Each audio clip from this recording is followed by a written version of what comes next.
wants to make a deal because I don't think they have a choice. Ukraine is ready to come to the negotiating table as soon as possible.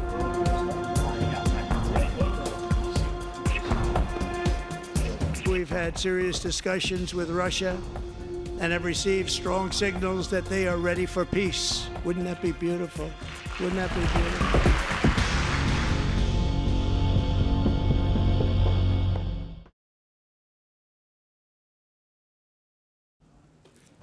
Russia is on the offensive. This week, the US withdrew significant military support to Ukraine. First, they pulled back military aid, then they stopped intelligence sharing.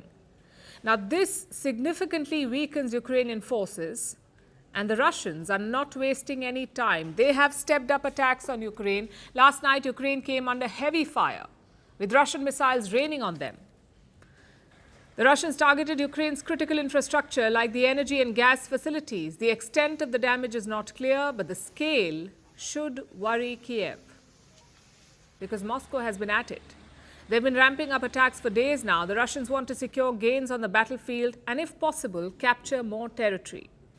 They want to weaken Ukraine before they sign a peace deal, and the US is blaming Ukraine for this state of affairs. It says Kyiv brought it upon itself. Yeah, but this is one of those, very candidly, they brought it on themselves, the Ukrainians. The best way I can describe it is sort of like hitting a mule with a 2x4 across the nose. You got their attention. And it is significant, obviously, because of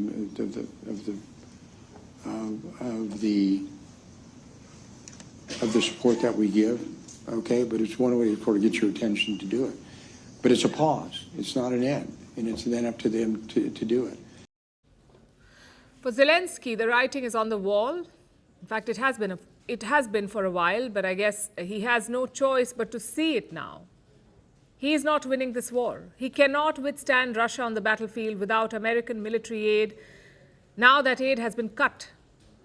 So for how long can Ukrainian forces last in this fight? Best case scenario, 6 months. Worst case, 4 months. And these are just estimates. Either way, time is running out for Ukraine, so Zelensky is now keen to negotiate. A meeting is being set up in Saudi Arabia, where officials from the US and Ukraine will meet next week. Well, President Zelensky sent a letter to the president. I think the president thought that it was a really good, positive first step. And from that, we're now in discussions to coordinate a meeting with the Ukrainians in Riyadh or even potentially Jeddah. So the city's moving around a little bit, but it will be Saudi Arabia. And I think the idea is to get down a framework for a peace agreement and an initial ceasefire as well.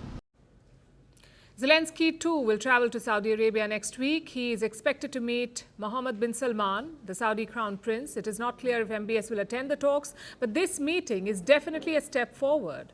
Last month, the Russians attended a similar conference. They met officials from the US in Riyadh, and now it is Ukraine's turn.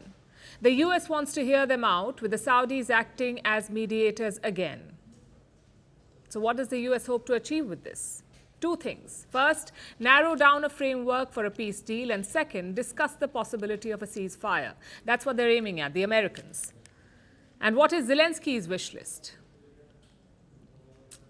He says the US should put pressure on the Russians and get them to agree to his demands. And here is the list of his demands. Stop attacks on critical infrastructure like energy and power facilities, stop missile attacks, stop dropping bombs and long-range drones, and stop military operations in the Black Sea. Basically, Zelensky wants Russia to stop attacking Ukraine before signing a peace deal. That is his ask. Unfortunately for him, he is in no position to dictate terms.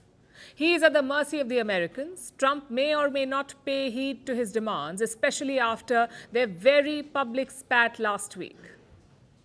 Although we know that Zelensky has climbed down since, Trump says the Ukrainian president has apologized. He is also offering to sign the minerals deal because he has no choice. Those are Trump's words. And when Zelensky inevitably comes back to the White House, what do you expect from him? And do you think you'll see him in a necktie? Well, I think what's going to happen is Ukraine wants to make a deal because I don't think they have a choice. I also think that Russia wants to make a deal because in a certain different way that only I know, they have no choice either. Trump's team is taking a softer approach now. They say Zelensky is engaging in good faith. And what about the Russians? Will they listen to Ukraine's demands? Unlikely, because Putin has made it clear that he wants a peace agreement on his terms. We must choose for ourselves a peace option that will suit us and that will ensure peace for our country in the long-term historical perspective. We do not need anything that belongs to others, but we will not give up what is ours.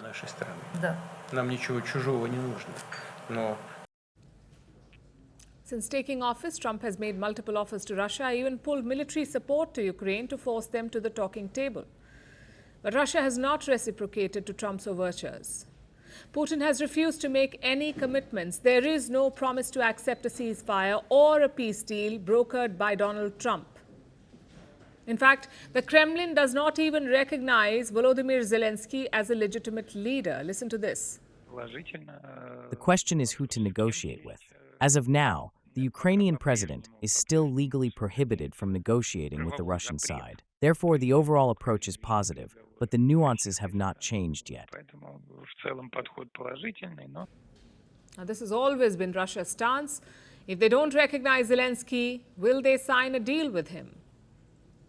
As of now, the Russians want to talk only to the US. And they've made sweeping demands, like the demilitarization of Ukraine and NATO's withdrawal from Eastern Europe. Will Trump give this to Putin? Will Europe agree to this? And where does this leave Zelensky? On the back foot and far from a peace deal. Merci beaucoup. Hi, how are you? Very well, thank you. Thank you for being here. Namaste, Mr. President. Bharat Kelogan, Komeri Namaste. How many people generally follow you in interviews? Typically in a month, we have viewers up to 150 million. That's more than twice the population of France. And in the last 2 years, we had 3 billion viewers. So I say, Laurent, this is your chance to be famous. You're on Firstpost. One word to describe your equation with Prime Minister Modi. Amitié. As India and France work together, are you creating a new era of non-alignment in the technology space? India is a training superpower. 1 million engineers a year, more than all of Europe and the US combined. So we have that partnership. We have a partnership on the environment and the economy. We also have civilian nuclear programs. And that is something we've developed far beyond the France-India relationship. So we want to work together on AI. And then comes China with its DeepSeek, creating models at a fraction of the cost. Did that innovation take you by surprise? Did that breakthrough make you sit up and think, what did the Chinese do and how? But what did DeepSeek do? They took everything that was already available from the last AI model and then they recalibrated it. So are you going to ban Chinese AI in France? So we don't have this American approach of banning tech because of where it comes from.